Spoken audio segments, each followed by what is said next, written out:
আসসালামু আলাইকুম। কেমন আছো তোমরা সবাই? আজকে কনসেপ্টের নাড়ার প্রথম এপিসোড। আর আজকের টপিক হলো বৃত্ত। আজকে আমরা বৃত্তের একটা ট্রিকি ম্যাথ করব। কঠিন না, ট্রিকি ম্যাথ। তো ম্যাথটা শুরু করি।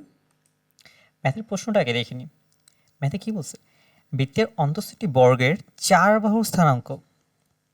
বৃত্তের অন্তঃস্থ একটি বর্গের 4 বাহু স্থানাঙ্ক ব্যবস্থার অক্ষদের সমান্তরাল। আর বৃত্তের সমীকরণ দেওয়া আছে x² minus 2x plus 4y plus 3। তবে নিচের কোণটি এই বর্গের একটা শীর্ষবিন্দু হবে। এখানে আমার 4টা স্থানাঙ্ক দেওয়া আছে ক, খ, গ, ঘ। তো এর মধ্যে কোনটি এই যে বর্গটার কথা বলা আছে তার একটা স্থানাঙ্ক বিন্দু। আচ্ছা, প্রথমে একটু চিত্রটা দেখে নিই। এই যে ধরে নিলাম একটা বৃত্ত। এই বৃত্তের অন্তঃস্থ একটা বর্গ আঁকা আছে।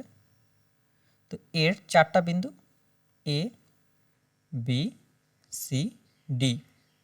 আর এই 4টা বাহু এক্স এবং ওয়াই অক্ষের সমান্তরাল, অর্থাৎ ডিসি আর এবি হলো তোমার এক্স এর সমান্তরাল, আর এই বরাবর তোমার এডি আর জি বিসি আছে তারা হলো ওয়াই অক্ষের সমান্তরাল।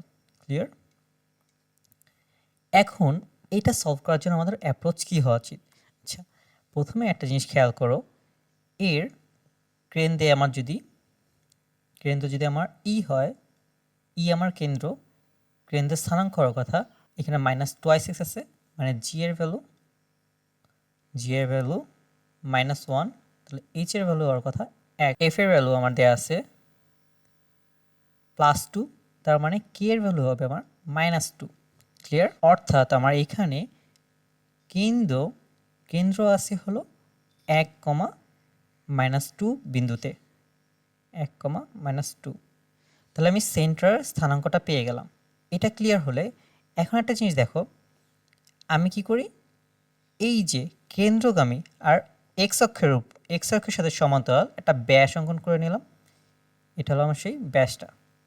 এখানে আছে আমার কেন্দ্র। এই কেন্দ্র কি তোমার এ বি এর সমান্তরাল না, আবার ডিসি এরও সমান্তরাল। ঠিক আছে?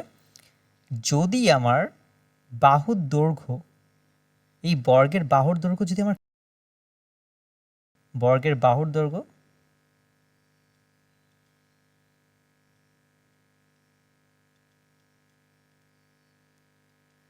দৈর্ঘ্য ইকুয়াল টু,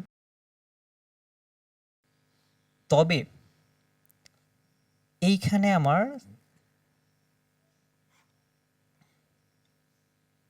এখানে ছিল আমার -2,1 স্থানাঙ্ক। এই যে সি এর স্থানাঙ্ক তাহলে কি হওয়ার কথা? এইটুক কি? এটা কি আমার এই বাহুকে 2 ভাগে ভাগ করে দিয়েছে, 2 ভাগে ভাগ করছে। তার মানে উপরেরটা হবে -2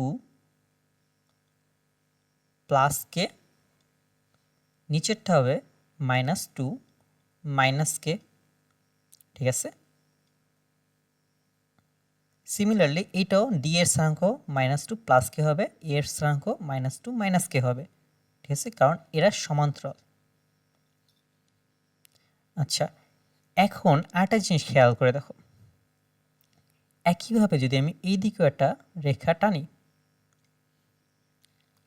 এই যে এইটাও কি তোমাকে, এই ব্যাসটাও কি তোমাকে এই যে এ বি সরলরেখা, এ বি বাহু আর ডিসি বাহুকে অর্ধেক করছে না, সমদ্বিখণ্ডিত করছে।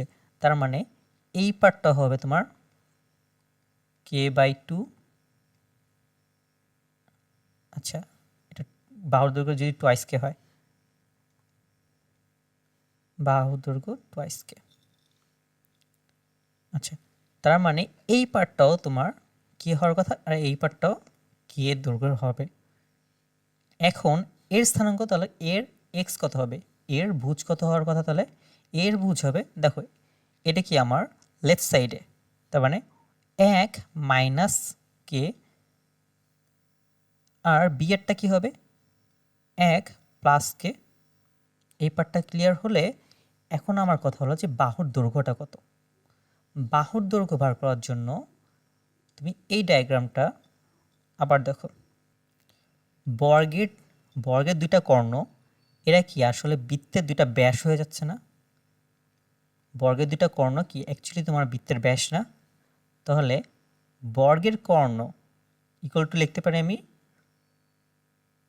2√2 ইন্টু বাহুর দৈর্ঘ্য, বাহুর দৈর্ঘ্য, আর এই বাহুর দৈর্ঘ্য ইকুয়াল টু আমার হলো ব্যাস।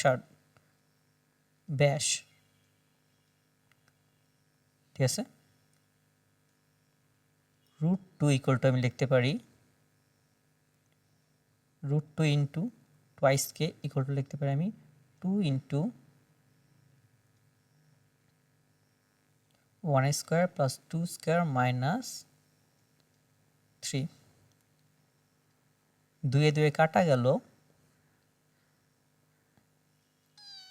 কে ইকুয়াল টু আসে আমার এইখানে থাকে √2, আর √2 কাটা যাবে, তাহলে কে ইকুয়াল টু আসে আমার 1।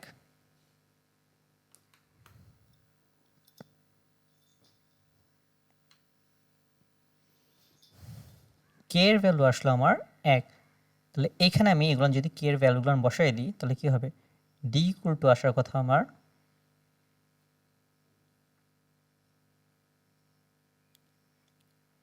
1 মাইনাস 1 কমা -2 প্লাস 1 অথবা 0 কমা -1। এর স্থানাঙ্ক আসবে আমার 0 কমা